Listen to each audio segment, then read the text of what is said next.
संपूर्ण अकोला जिल्ह्यात आंदोलक लक्ष्मीकांत कौटकर यांच्या नेतृत्वाखाली मानव प्रजाती वाचवा हे आंदोलन सुरू आहे।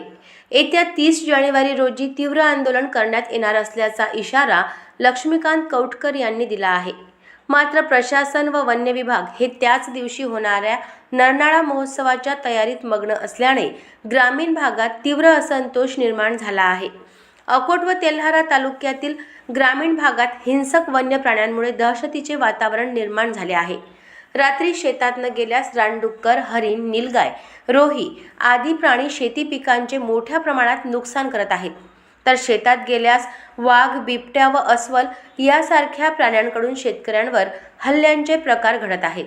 इतकी गंभीर परिस्थिती निर्माण झाली असूनही प्रशासन व वन्य विभाग याकडे दुर्लक्ष करत असल्याचा आरोप आंदोलकांनी केला आहे।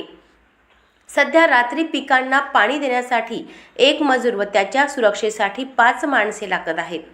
त्यामुळे मजूर मिळणे कठीण झाले असून वन्य प्राणी थेट रहिवाशी वस्तीत प्रवेश करत आहेत।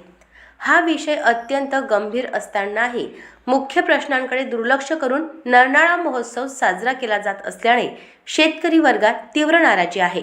दिनांक 29 जानेवारीपर्यंत प्रशासन व वन्य विभाग यांच्यात तोडगा न निघाल्यास नरनाळा महोत्सवाच्या वेळी किल्ल्यावरून उड्या मारण्याचा इशारा आंदोलक लक्ष्मीकांत कौटकर यांनी जिल्हाधिकाऱ्यांना दिलेल्या निवेदनातून दिला आहे।